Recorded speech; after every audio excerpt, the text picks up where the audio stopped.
my revenue goal for this year was $1 million. We hired you guys. Y'all have been a big part in that. We blew past that, and I think we're projected to do 1.3 to 1.5. Our goal for next year is 3 to 5 million. So we're going to keep this growth going. We did buy our second foam rig this year. So we've got 2 rigs running every day, pretty much our removal machine and a dump trailer and our box truck. It's really helped me as the owner subsidize cash flow. And since then, I've hired a branch manager and another sales guy. And now my sales guy's out pushing custom, and I'm tossing him homeowner leads as well.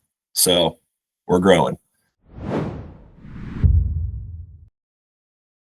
I'm James Albaugh, owner of Apex Insulation Solutions. We do spray foam, open cell, closed cell. We really specialize in, high-end custom built homes. The nastier, the better. Do a lot of metal buildings as well. I mean, it's pretty much a boots on the ground, scenario type mantra. We've got our little honey holes that we know. And, fortunately for us in DFW, I mean, it's just booming here with new construction. So it's not too hard to find. We just roll up, see if we can see anybody on site. If not, there's typically a sign, permit, something that you can get some information to call somebody and get the information you need to get those plans and get bids submitted and, do what you need to do to earn their business. So, and that's how we started, built up a book of business with custom builders in the area, and then got to the point where I was like, all right, it's time to start, maybe thinking about marketing to supplement downtime or, off seasons and stuff like that. When I started this, I virtually spent zero money on marketing. It was just all word of mouth. I had a few different marketing agencies that I worked with, but all they did was SEO work, maintenance, a website, and I had zero traffic online. If it wasn't for me going out tackling builders, we wouldn't be in business. So kind of struggled with that early on, figured out that you kind of get what you pay for, and then, ran across y'all. So from my standpoint, being a smaller business, it just got to the point to where I couldn't go out and sell. I'm managing crews. We're trying to collect invoices, we're getting material in. It's a lot of work. So when you start a small business, like me, I just didn't have endless amounts of cash flow. So it's incremental steps to get to where you want to be. And you have to be real careful and meticulous with how you do it. So I just got to the point where I realized, and my motto is if you stop selling, work's going to stop flowing at some point, even with new construction. Like, we've got multiple builders, but if you're still not adding to that pipeline, those builders will slow up and, you'll have off days. So I just got to the point where I had too much going on, and I quickly realized that I wasn't selling anymore. I need something to help me. I need phone calls to start coming to me, because it takes a lot of time to go out, hustle up new builders, if that makes sense. Fuel, gas, and Texas is big, so it's a lot of driving.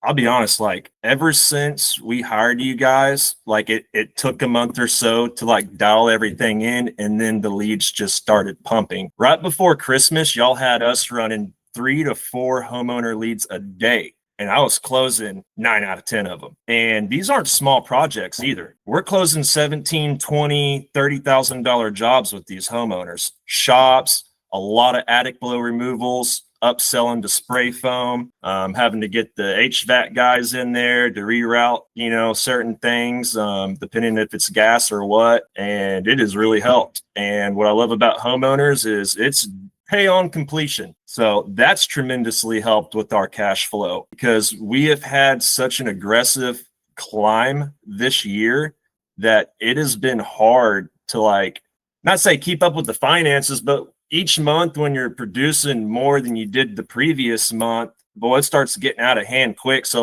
those homeowners waiting on those builder checks, net 30 or whatever, and then they pay late and it screws you all up. So those big homeowner checks hitting in between all of that, man, it's been nice. And they leave reviews, which is also nice. So that's helped. Ever since using you guys, I went from 10 to over 30 reviews now. I think I'm sitting at 32. So, and it's still climbing. So that's been a tremendous help too. But yeah, I mean, we're closing big deals with these homeowners, and you know, they're all over the place. It's anywhere from a couple of grand. You could do an attic blow, but honestly, the ones here lately, we've been doing a lot of removals and spray foam, and then a lot of shops, closed sale shops. Our average is like 10 to probably 20 grand on these homeowners. Don't even think about the upfront investment. Like, yeah, it's scary. It definitely was for me. And it was kind of my last ditch effort, kind of like a screw it, because 2025 was a tough year for everybody. I mean, the beginning of this year was slow. It was weird. Like our it was kind of backwards. Like we started getting slammed when it usually starts slowing down. And like this month, I mean, since the beginning of December, I've had this entire month booked up. The first few weeks of December, we were working on January's schedule. So it was just, it's been a weird year. I kind of took a risk and I rolled the dice and it worked. I threw a 7.